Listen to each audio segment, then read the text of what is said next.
बहुत समय पहले की बात है। रामगंज नामक एक सुंदर सा गांव हुआ करता था। उस गांव में एक लकड़हारा रहता था जिसका नाम विनोद था। विनोद बहुत ही ईमानदार और मेहनती था। वह हमेशा अपने काम से खुश रहता था। उसके पास ज्यादा पैसे नहीं थे, लेकिन वह अपनी जिंदगी से संतुष्ट था। विनोद के परिवार में उसकी पत्नी और उसके 2 बच्चे थे। विनोद छेद लालचंद के यहाँ लकड़ी काटने का काम करता था और लकड़ी काटने के बदले में सेठ लालचंद विनोद को पैसे देता था, जिससे विनोद और उसके परिवार का जीवन यापन होता था। सुमन, मैं काम पर जा रहा हूँ। आज बहुत देर हो गया है, तो तुम बच्चों को स्कूल छोड़ आना। हाँ जी, स्कूल तो मैं छोड़ आऊंगी, लेकिन सोनू और मोनी पिछले 2 दिन से कह रहे हो कि उनके स्कूल की टीचर स्कूल की फीस मांग रही है। तो जाकर दे आओ ना स्कूल की फीस। ए जी, कहाँ से दो? आप जो पगार लाते हैं उसमें मुश्किल से तो घर चल पाता है। अब उतनी सी तनख्वाह में मैं बच्चों की फीस का इंतजाम कैसे करूं? ए जी, मैं एक बात आपको साफ साफ कह देती हूँ, आप सेठ लालचंद जी से पगार बढ़ाने की बात कहिए। दिन पर दिन खर्च बढ़ता जा रहा है। बाजार में अगर सब्जी लेने निकलो तो सब्जी के दाम आसमान छू रहे हैं, और बच्चों की पढ़ाई का खर्चा, घर का खर्चा, अब इतनी कम तनख्वाह में कैसे गुजारा होगा? ठीक है, मैं आज सेठ जी से थोड़ा पगार बढ़ाने की बात करता हूँ। इतना कहकर विनोद काम पर चला जाता है।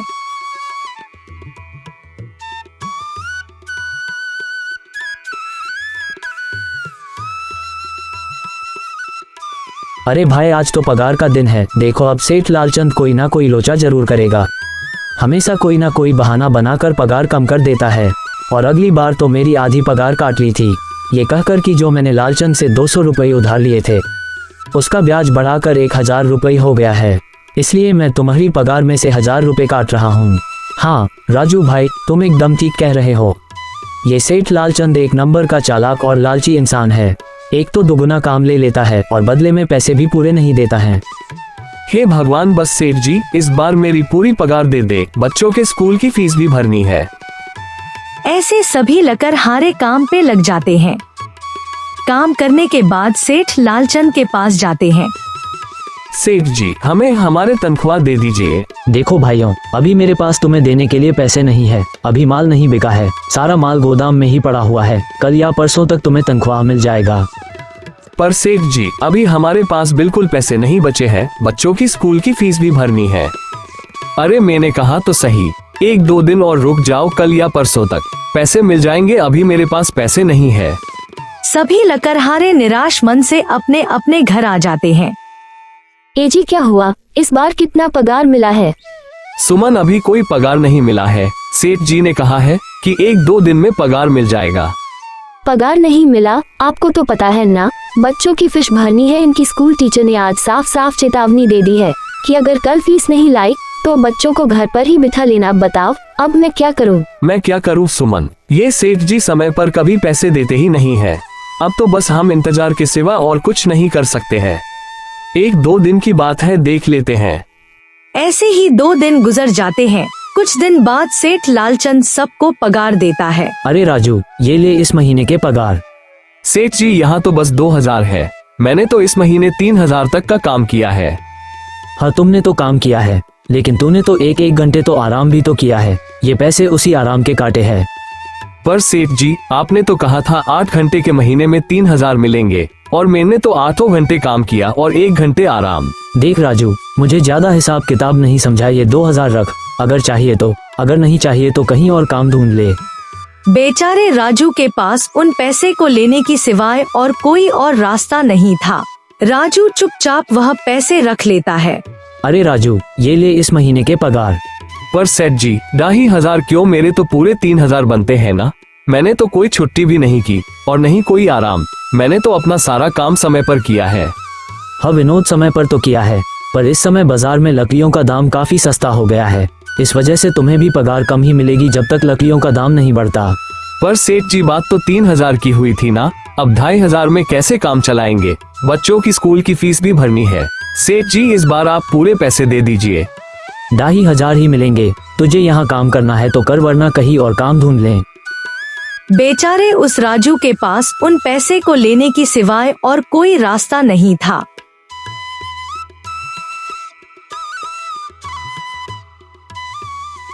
अरे भाई, ये सेठ लालचंद एक नंबर का बेईमान इंसान है। सारे पैसे अपने जेब में भर लेता है और बहाने बनाता है कि लकड़ियों के दाम सस्ते हो गए हैं। देख लेना, हम गरीबों की किसी न किसी दिन इसे जरूर हाय लगेगी। नहीं राजू, ऐसे नहीं कहते, वह हमारे अन्नदाता है। आखिर उन्हीं के वाद से तो हमारा घर चल रहा है। अरे खाहे का अन्नदाता काम के पूरे पैसे तो देता नहीं है। पूरे महीने मेहनत करके भी क्या मिलते हैं, बस ये 2000 रुपए बस। इसमें तो हम घर कर्ज कैसे चलाएं? ऐसे तो हम कभी तरक्की नहीं कर पाएंगे। और हम कर भी क्या सकते हैं राजू, हमें लकड़ी काटने की सिवा और कोई काम कहाँ आता है? और कोई काम खोलना भी चाहे तो उसके लिए हमारे पास इतने पैसे कहाँ है? अब जो भी हो, हमारा तो बस ये सेठ लालचंद ही सहारा है ना। कुछ देर बातें करके अपने घर की ओर निकल पड़ता है। जी आ गए आप, कितनी पगार मिला है?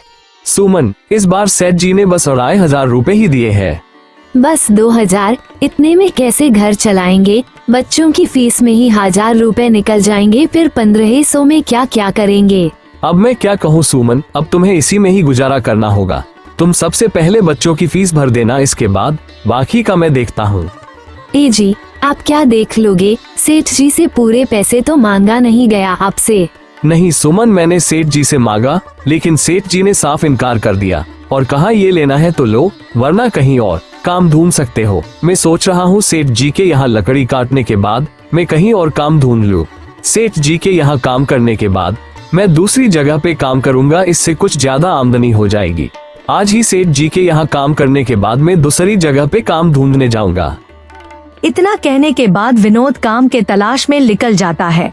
जैसा कि विनोद ने कहा था, वह लालचंद के यहाँ काम करने के बाद वह काम की तलाश में निकल जाता है। विनोद पूरे गांव में काम ढूंढता है, दुकानों पे जाकर लोगों से काम मांगता है, मगर हर जगह विनोद को निराशा ही हाथ लगती है। अंत में थक हार कर विनोद वापस जाने लगता है। तभी वह देखता है, अचानक बहुत सारे भैंसों का झुंड उसकी तरफ दौड़े आ रहा है। यह देखकर विनोद बहुत डर जाता है। वह इधर उधर देखता है, उसे एक गुफा दिखता है और वह गुफा में जाकर छुप जाता है। जब भैंसों का झुंड वह से निकल जाता है, विनोद की जान में जान आती है। हे भगवान, आज तो बाल बाल बच गया मैं, वरना आज तो मैं इन भैंसों के पैरों तलों तो कुचला ही जाता। पर यह मैं विनोद यह सब सोच ही रहा था कि तभी उसकी नजर गुफा में रखी एक टोकरी पे जाती है। विनोद उस टोकरी के पास जाता है। ये कैसी गुफा है? ये कैसी टोकरी यहाँ पड़ी है? इसे मैं घर ले जाता हूँ, सामान रखने के काम आ जाएगा। विनोद जैसे ही उस टोकरी को हाथ लगाता है, गुफा में से एक आवाज आती है, रुक जाओ, इसे छूने की कोशिश मत करो। यह आवाज सुनकर विनोद एकदम पीछे हट जाता है। तभी गुफा में एक जीन प्रकट हो जाता है और वह विनोद से कहता है, कौन हो तुम और मेरी गुफा में क्या कर रहे हो? मुझे माफ करना, आप जो भी हो, कुछ भैंसों का झुंड मेरे पीछे पड़ गया था और उनसे बचने के लिए मैं इस गुफा में आकर छिप गया और फिर मेरी नजर इस टोकरी पर गया। माफ कीजिएगा, मुझे लगा यहाँ कोई नहीं है तो ये टोकरी किसी की नहीं होगी, इसलिए मैंने इसे छुआ। तो ले लो, यह टोकरी तुम्हारी हुई। नहीं, मुझे ये टोकरी नहीं चाहिए, मैं तो बस देख रहा था। डरो मत विनोद, तुम ये टोकरी ले जाओ। ये कोई साधारण टोकरी नहीं है, बल्कि ये जादुई टोकरी है।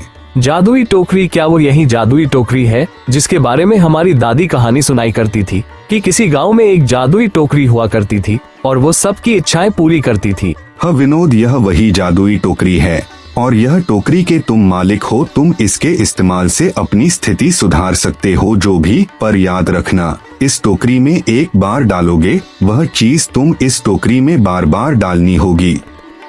इसके अलावा तुम और दूसरी कोई चीज इस टोकरी में नहीं डाल सकते।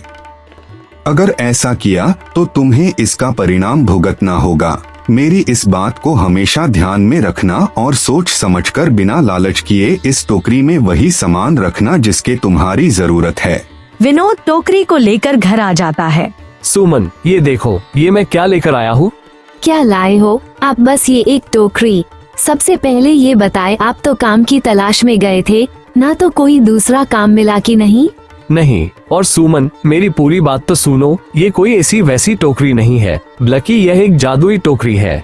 विनोद सुमन को वह सारी घटना के बारे में बताता है जो उसके साथ हुआ। अच्छा, तो आपका कहने का मतलब है कि ये टोकरी में हमें कोई ऐसी चीज डालनी होगी जिसकी हमें सबसे ज्यादा जरूरत हो। हाँ सुमन, हाँ, हमें सोच समझ कर ही इसमें कोई चीज डालनी होगी। विनोद थोड़ी देर सोचता है, फिर उसका ध्यान उस लकड़ियों पर जाता है जो एक बार उसने सुमन को रखने को दी थी। सुमन, तुम्हें याद है एक बार मैं जंगलों में लकड़ियाँ काटने गया था तो मुझे एक चंदन की लकड़ी मिली थी और मैंने वो तुम्हें लाकर दी थी। हाँ दी तो थी।